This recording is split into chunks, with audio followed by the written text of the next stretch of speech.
Leadership, le mot magique qui fait rêver tous les chefs d'entreprise. Avoir du leadership, être capable d'emmener sa troupe au-delà de toutes les espérances. C'est un peu le fantasme de chef d'entreprise, un rêve à peu près inatteignable, en particulier lorsque la réalité du quotidien leur tombe dessus tous les jours.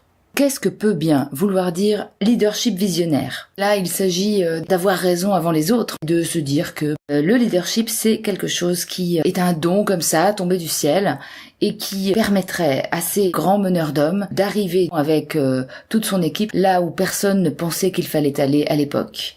Là, je pense que tout bon chef d'entreprise qui se respecte a envie de se dire pas facile quand même tous les jours d'être patron. On savait qu'il y avait le sentiment d'isolement. La solitude du patron, c'est quelque chose d'assez connu. Il y a des clubs pour ça, pour vous accompagner, messieurs, dames. Là, voilà, on en met une couche supplémentaire et en plus, on espère que vous serez magicien et que vous aurez montré le chemin à toutes ces foules, tel le Steve Jobs à ses meilleurs moments. Le leadership visionnaire, c'est quelque chose qui n'est pas du tout ça, en fait, et c'est une agence qui s'appelle Novae, qui est une agence d'accompagnement et de formation pour les entreprises, et j'en avais rencontré l'un des cofondateurs en la personne de Marie Tenet. Cette structure, en fait, est tout sauf une magicienne donnant un super pouvoir à quelqu'un, puisque toute leur vision s'appuie justement sur la co-construction et sur le principe que le sens à trouver, à donner, se construit à plusieurs en misant sur l'intelligence collective. On est bien loin donc de ces fantasmes. Je viens vous parler d'un atelier qui s'est déroulé il y a quelque temps déjà, un atelier en mode World Café organisé par Marie Tenet et son comparse Cédric Toulon qui nous ont proposé un petit temps hors du temps en quelque sorte pour discuter sur cette notion de leadership visionnaire mais à leur manière bien sûr. Bonjour, c'est Nathalie Sahug, vous êtes sur le podcast Comme et Projet, c'est l'épisode 64. Le podcast qui veut vous aider à bien communiquer sur les projets qui vous tiennent à cœur. Et aujourd'hui, je viens vous parler World Café, co-construction, leadership et agilité. Rien que ça. Pour vous mettre dans l'ambiance, vous imaginez une jolie matinée de juin, dans des locaux magnifiques d'une entreprise de la région lyonnaise. Il s'est organisé 3 tables, et c'est le principe de cette animation de World Café, où il y avait à chaque fois la possibilité de débattre sur des thèmes posés sur la table, de la manière dont on le souhaitait, avec le principe qu'une personne à chaque fois sur chaque table devait devenir l'hôte, noter et faire la synthèse de ce qui s'était dit au groupe suivant. Et donc il y a eu 3 temps à la suite les uns des autres, pour évoquer diverses notions en lien avec la grande question du leadership visionnaire.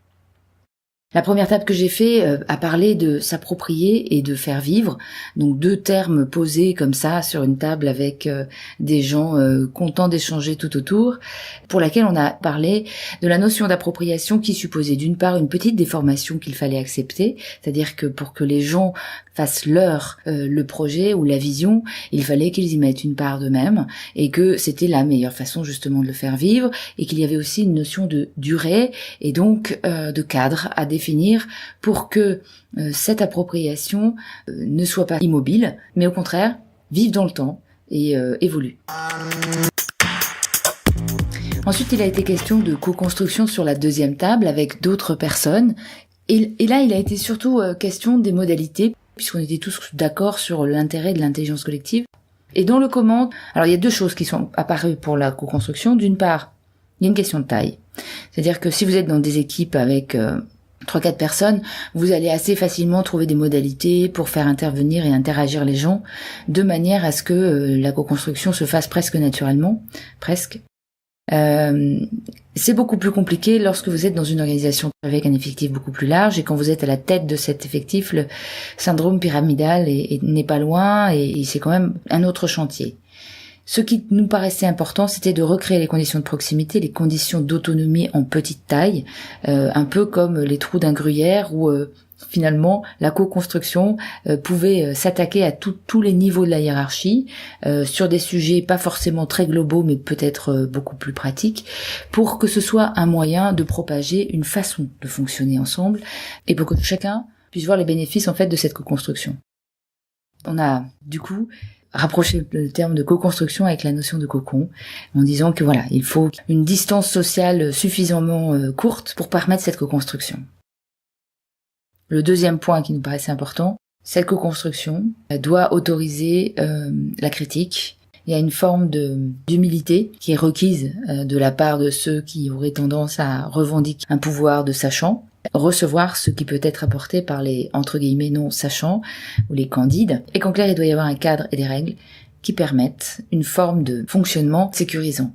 Parce que on ne peut pas être libre de sa parole et être dans une logique de lâcher prise si on pense qu'il va y avoir des conséquences négatives sur son évolution de carrière, sur sa prime ou sur la manière de travailler a posteriori avec les collègues avec lesquels on a été en lien pendant cette période de construction.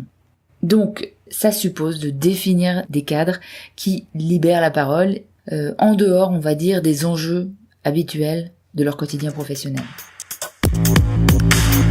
La troisième table ronde avait pour terme agilité. Alors, attention, l'agilité, ce grand mot qui veut tout et rien dire, qui correspond à une méthode, qui correspond à une mode autour de cette capacité à constamment muter dans un monde très rapide. On s'est dit finalement que l'agilité était un savoir-faire, que certaines personnes étaient peut-être moins en capacité de mettre en avant cette compétence, mais que ça s'apprenait.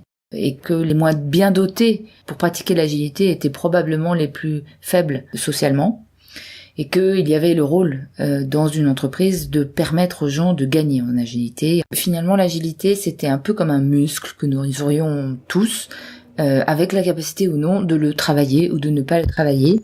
On peut certes avoir des facilités au départ. En tout cas, voilà, si vous n'avez pas d'envie de travailler votre muscle, vous n'allez pas renforcer sa capacité d'agir. L'agilité supposée d'être solide et pas uniquement souple, au risque aussi d'aller vers une logique de suradaptation. Mais qu'il était évident que la capacité d'une entreprise à finalement être visionnaire passer par sa capacité à permettre à ses équipes de devenir agiles. Aucune personne dorénavant n'était en capacité d'avoir seule la solution et que c'était bien l'organisation qui permettait l'émergence de nouvelles solutions à tous les niveaux de l'entreprise et dans toutes les circonstances qui permettaient à celle-ci de s'adapter aux évolutions du monde actuel.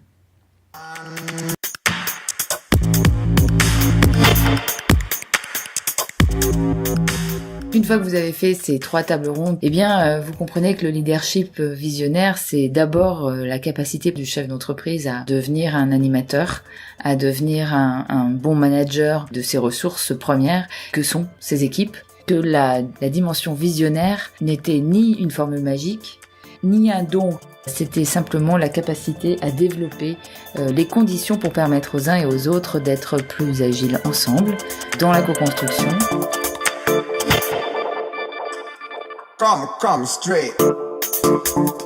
Cet épisode est terminé. Je vous invite à vous abonner sur toutes les plateformes de podcast, mais de préférence sur Apple Podcast ou sur iTunes. C'est là où il se passe le plus de choses pour la visibilité de ce podcast ensuite et pour permettre à d'autres de les découvrir. Je vous souhaite une excellente journée. Je termine avec un petit clin d'œil à Marie Tenet et à toutes les personnes rencontrées ce jour-là. Merci à vous, à très bientôt.